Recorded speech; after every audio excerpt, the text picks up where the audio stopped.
অনেকে বলে যে কোরআনের মধ্যে রাজনীতি খুঁজে পায় না, নীতি বলে খুঁজে পাওয়া যায় না। এই কোরআনের মধ্যে আল্লাহ নীতি দিয়ে দিলেন। এই নীতি যদি আজকে বাস্তবায়িত হতো, নবীজির দরবারে বিচার এসেছে, বনু মাখজুম গোত্রের এক মহিলা চুরি করেছে, নবীজির কাছে বিচার দেওয়া হলো। নবীজি চুরি প্রমাণ হওয়ার পরে নবীজি বলেন হাত কেটে দাও। ওসামা ইবনে যায়েদ রাদিয়াল্লাহু তাআলা আনহু, নবীজি যাকে বড় স্নেহ করতেন, যায়েদের পুত্র, নবীজি যায়েদ রাদিয়াল্লাহু তাআলা আনহুর পুত্র, নবীজি যেহেতু পছন্দ করেন, সাহাবা ইকরামদের মধ্যে একটু চিন্তা করলে একজন সম্ভ্রান্ত ঘরের মেয়ে, সে চুরি করেছে, হাত যদি কেটে দেওয়া হয় বংশের মান কি আর থাকে? চুরি করেছে, এতে মান যায় নাই, হাত কাটলেই মান যায়। কি কথা বলেন? অন্যায় করেছে, অপরাধ করেছে, ওই সময় ওর মান যায় না, শাস্তি দিলে নাকি মান যায়। কি কথা বলেন? কি কথা বলেন? নবীর কাছে গিয়ে যখন বলা হলো সম্ভ্রান্ত ঘরের মেয়ে চুরি করেছে, মান তো চলে যায়, একটু কি শাস্তিকে কি লঘু করার, ছোট করার কি কোনো উপায় আছে ইয়া রাসূলুল্লাহ? নবীজি রেগে গেলেন। নবীজি বলছেন, তোমরা এসেছো বনু মাখজুম গোত্রের ফাতেমার শাস্তি কমাতে। আমার মেয়ে ফাতেমা যদি চুরি করত, আমি আমার মেয়ের হাতটা কেটে দিতাম। আল্লাহু আকবার। এটার নামই হলো ইসলাম। আজকে কোরআনের নীতি যদি রাজনীতিতে যদি প্রতিষ্ঠিত হয়ে যায়, এই দেশের মধ্যে গরিব মানুষেরা না খেয়ে থাকবে না। কি কথা বলেন? খলিফা হারুনুর রশিদের নাম আপনারা শুনেছেন। খলিফা হারুনুর রশিদ, তিনি রাষ্ট্র পরিচালনা করেছেন, কোরআনকে সামনে রেখে তিনি রাষ্ট্র পরিচালনা করেছেন, যার কারণে পৃথিবী যতদিন থাকবে খলিফা হারুনুর রশিদের নাম ততদিন থাকবে। কি কথা বলেন? কি কথা বলেন? খলিফা হারুনুর রশিদ তিনি রাষ্ট্র পরিচালনা করেছেন কেমন করেন? তার রাষ্ট্র পরিচালনার সময় সিরিয়ার, বর্তমান সিরিয়াতে একটা বিশৃঙ্খল অবস্থা হয়ে আছে। রব্বুল আলামিন এই সিরিয়াকে তার রহমতের চাদরে ঢেকে রাখুন, বলেন আমিন। এই সিরিয়ার একটা শহর, তৎকালীন সময়ে যে শহরের নাম ছিল রাকা শহর। রাকা শহরের প্রধান বিচারপতি যিনি, বিচারপতি তিনি অসুস্থ হয়ে গিয়েছেন।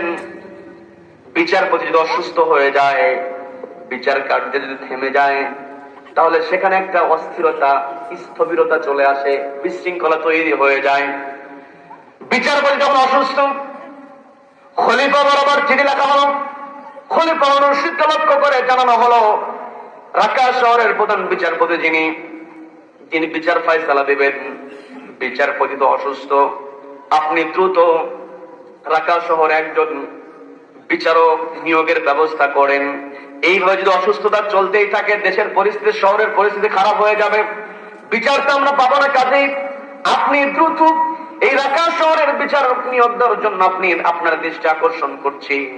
এই কথা বলে যখন চিঠিটা লেখা হলো, খলিফা হারুনুর রশিদ তিনি চিঠির পাল্টা জবাব দিয়ে বললেন, আগামী 1 সপ্তাহের মধ্যে রাকা শহরের বিচারক সেখানে পৌঁছায় যাবে। 1 সপ্তাহের মধ্যেই নতুন বিচারক চলে আসবেন। বিচারক তার ইজলাসে বসার সঙ্গে সঙ্গে সবার আগে যে বিচারটা তার সামনে পেশ করা হলো, সেই বিচার হলো, অভিযোগ ছিল একজন বৃদ্ধা মহিলার বিরুদ্ধে। অপরাধটা হলো বৃদ্ধা মহিলা রুটির দোকান থেকে কয়েকটা রুটি চুরি করেছে, সেই সঙ্গে মধুর বোতল। ছোট্ট একটা ঘটনা আছে, বলবো না, শেষ করে দেব, বলবো। রুটির দোকানে যখন রুটি চুরি করেছে বৃদ্ধা মহিলা, মধুর বোতল চুরি করেছে, বৃদ্ধা মহিলা চুরির অভিযোগে অভিযুক্ত হয়েছে। বিচারক লক্ষ্য করে দেখলেন, এই বয়সে তো মানুষ সহজে চুরি করার কথা না। দেখবেন শেষ বয়সে মানুষের মধ্যে ইবাদত করার প্রবণতাটা একটু বেড়ে যায়। কি কথা বলেন? কি কথা বলেন? শেষ বয়সে আল্লাহকে বেশি ভয় করে, কারণ নিজের দুর্বল হয়ে যায়। কি কথা বলেন? যুবক মানুষ রাতের বেলা ঘুম ধরেছে, ঘুমিয়ে গিয়েছি, রাত 3-4 দিকে ঘুম ভেঙে গিয়েছে, জাগ্রত হয়ে এক কাজ থেকে আরেক কাজে চলে যায়। নতুন করে কাজ যখন ঘুরে নতুন করে ঘুমানো শুরু করে, যুবকের কাছে মনে হয় নতুন ঘুম শুরু হলো। কি কথা বলেন? কি কথা বলেন? কিন্তু বৃদ্ধ মানুষ রাত 3টায় ঘুম ভেঙে গেছে, আর ঘুম হয় না, কি করবে? তখন বাধ্য হয়ে ওযু বানিয়ে তাহাজ্জুদ পড়ে।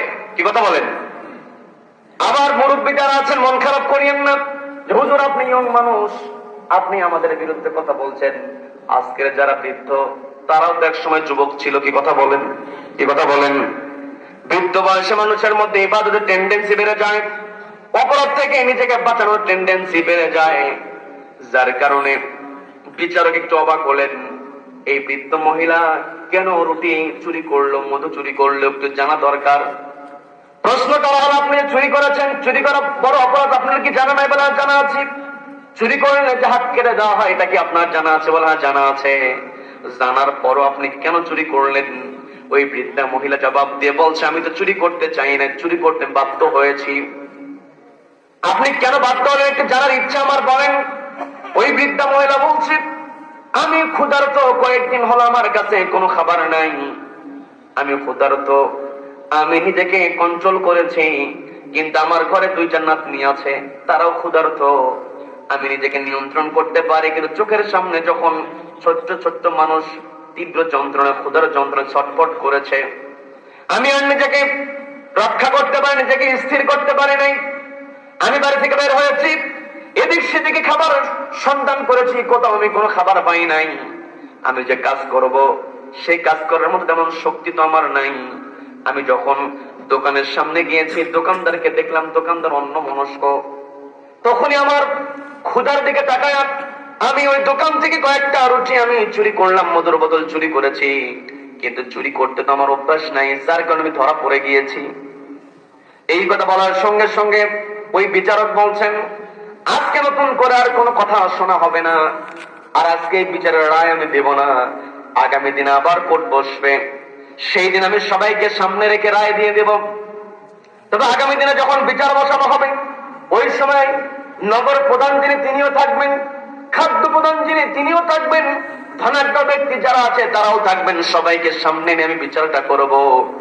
নির্ধারিত দিনে নতুন করে যখন বিচারক বসে গিয়েছেন, তিনি বলছেন, যেহেতু এই বিচারের সবকিছু আমার পূর্বের জানা, আমি আজকে এই বিচারের এই যে অভিযোগ, এই অভিযোগের রায়টা আমি আজকে দিয়ে দেব। রায়টা হলো, যেহেতু চুরি করা হয়েছে, চুরি করলে তো হাত কেটে দেওয়া হয়, কিন্তু হাত কাটার বিধানটা আমি এই জায়গায় মওকুফ করে দিলাম, কারণ মানুষ বৃদ্ধা হয়ে গিয়েছেন, আবার সরাসরি স্বীকারোক্তিমূলক জবানবন্দি দিয়েছেন, তাকে পেঁচানো জুলুম করতে পারতো না। কথা বলেন ঠিক কিনা? বিচারক বলতেছেন, যেহেতু বৃদ্ধা মহিলা, তাকে জোর করে তাকে রিমান্ডে নিতে হয় নাই, যেহেতু তাকে প্রশ্ন করার সঙ্গে সঙ্গে তিনি সত্য স্বীকার করেছেন, কাজেই তাকে এই হাত কাটার যে শাস্তি, এখান থেকে মাফ করে দেওয়া হলো, হাত কাটার শাস্তি মওকুফ হয়ে গেল। এই যে চুরি সংঘটিত হয়েছে, চুরির করার কারণে এই বৃদ্ধা মহিলা চুরি করেছে, এই চুরির অপরাধে 50টা বেত্রাঘাত আমি ঘোষণা দিয়ে দিলাম, 50টা বেত্রাঘাত দিতে হবে, 500 দিনার আমি জরিমানা করলাম। এই কথা বলি ওই বিচারক তার চেয়ার থেকে নেমে এসে বৃদ্ধা মহিলার পাশে দাঁড়ালেন, দাঁড়িয়ে বলছেন, আজকে বৃদ্ধা মহিলা ক্ষুধার্ত থেকে তিনি চুরি করেছেন, তিনি রাষ্ট্রের নাগরিক, তিনি যে ক্ষুধার্ত আছেন, বৃদ্ধা মানুষ, এই যে অপরাধটা হয়েছে, এই অপরাধ সংগঠিত হওয়ার জন্য সবচাইতে বড় অপরাধী হলো এই রাষ্ট্রের যিনি খলিফা। যিনি খলিফা তিনি তো খোঁজ নিতে পারে নাই, এই খোঁজ না নেওয়ার কারণে বৃদ্ধা মহিলা চুরি করেছে। আর আমি তো এই রাকা শহরের বিচারপতি, তার মানে আমি তো খলিফার প্রতিনিধি, আমি প্রতিনিধি হয়ে রাকা শহরের বিচারকের চেয়ারে আমি বসেছি, আমার তো দায়িত্ব ছিল খোঁজ নেওয়ার, যেহেতু আমি আমার দায়িত্ব পালন করতে পারি নাই, 50টা বেতের বাড়ির মধ্যে 20টা বেতের বাড়ি আমার হাতে দেওয়া হোক। আল্লাহু আকবার। তিনি স্পষ্ট করে দিলেন, 50টা বেতের বাড়ির মধ্যে 20টা বেতের বাড়ি আমার হাতে মারা হোক। বললেন, আমার হাতে বিচার এই যে আমি দিয়েছি, 20টা বেতের বাড়ি আমার হাতে মারা হবে। যে আমার হাতে আঘাত করবে, যার দায়িত্ব, তাকে লক্ষ্য করে বলছেন, আমি বিচারক হওয়ার কারণে তোমার মনের মধ্যে যেন কোনো দয়ার উদ্রেক না হয়। অন্য নবদের ক্ষেত্রে তুমি যেমন করে বেত্রাঘাত করতে, আমার কাছে তদ্রুপ বেত্রাঘাত করবে, প্রয়োজন তার চাইতে জোরে আঘাত করবে। আল্লাহু আকবার। হাতটা তিনি সামনে বাড়ায় দিয়েছেন, হাতের মধ্যে বাড়ি দেওয়া হলো। কয়েকটা বাড়ি দেওয়ার পরে হাতটা ফেটে রক্ত বেরো হয়েছে। পাশ থেকে এসে ব্যান্ডেজ করে দেবে, কাছে আসতে দিলেন না। তার যে রুমালটা ছিল, রুমালটা বের করে তিনি হাতের উপরে রাখলেন, রেখে বলতেছেন, এখনো 20টা পূরণ হয় নাই, যতই আমার হাত থেকে রক্ত বের হোক না কেন, 20টা বেতের বাড়ি আমার হাতে মারতেই হবে। আল্লাহু আকবার। এই যে তিনি হাতের মধ্যে বেতের বাড়ি নিয়েছিলেন, একটাই কারণ, অন্তরে ছিল কার ভয়? সকলকে বলতে হবে কার ভয়? 20টা বেতের বাড়ি যখন তার হাতের মধ্যে প্রয়োগ করা হলো, তিনি বলছেন, এই যে বাকি এখনো 30টা বেতের বাড়ি, এই বেতের বাড়িতে বৃদ্ধা মহিলাকে মারা হবে না। খাদ্য প্রদান কই? খাদ্য প্রদানকে ডাকা হলো। ধনাঢ্য ব্যক্তি যারা আছে তাদেরকে ডাকা হলো। সবার মধ্যে 30টা বেতের বাড়ি বন্টন করে তাদেরকে আঘাত করা হলো। বেতের বাড়ি সম্পন্ন হওয়ার পরে রয়েছে এখনো 500 দিনার, কেমন করে আসবে? যেই মহিলা রুটি চুরি করেছে খাবার অভাবে, কেমন করে আসবে? তিনি বলছেন এই মহিলার তো দেওয়ার সামর্থ্য নেই, এই 500 দিরহাম সবাইকে দিতে হবে, আমি 100 দিরহামের দায়িত্ব নিয়ে নিলাম। বলেন আল্লাহু আকবার। রাষ্ট্রীয় কোষাগারে এটা জমা হয়ে যাবে। বাকি 400 দিনার যেটা আছে, এই 400 দিনার সবার মধ্যে ভাগ করে দিলেন। কার মাথা পিছু 10 দিনার, কার মাথা পিছু 30 দিনার, এমন করে উপদেশ সবাইকে যখন নির্দিষ্ট করে তিনি জরিমানা নির্ধারণ করে দিলেন। 400 দিনার যখন উপস্থিত হয়ে গেল, সংগ্রহ করা হলো, ওই 400 দিনারের মধ্যে 20 দিনার তিনি কি করলেন? 20 দিরহাম তিনি করলেন। ওই দোকানদারকে দিয়ে বললেন এই 20 দিরহাম হলো তোমার রুটি চুরি করা হয়েছে, তোমার মধুর বোতলটা চুরি করা হয়েছে, এই চুরির জন্য তোমাকে জরিমানা স্বরূপ তোমাকে তোমার দাম দিয়ে দেওয়া হলো।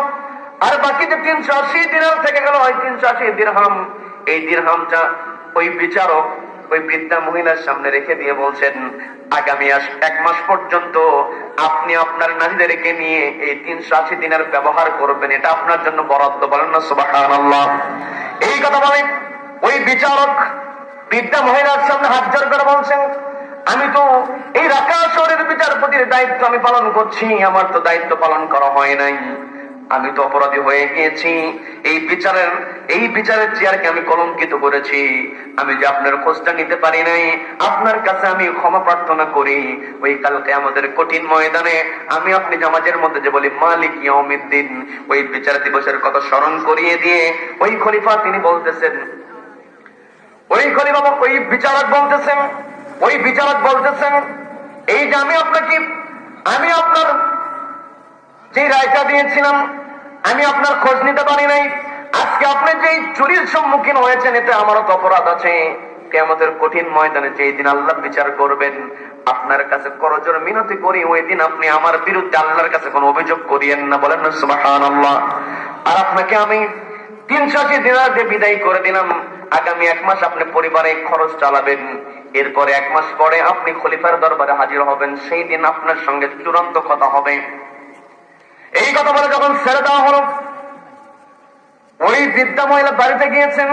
1 মাস পরে বৃদ্ধা মহিলা ওই বিচারকের আসলে যিনি ছিলেন তার অর্ডার অনুযায়ী যখন খলিফার প্রাসাদে যখন প্রবেশ করলেন, দরবারে যখন প্রবেশ করে তিনি লক্ষ্য করে দেখলেন, চমকে উঠলেন, আজ থেকে 1 মাস পূর্বে যেই বিচারক আমার অপরাধের কারণে নিজের হাতে বেতের বাড়ি নিয়েছিল, সেই বিচারক আর কেউ নয়, ওই খলিফার চেয়ারে যিনি বসে আছেন তিনিই বলেন সেই বিচারক। আল্লাহু আকবার।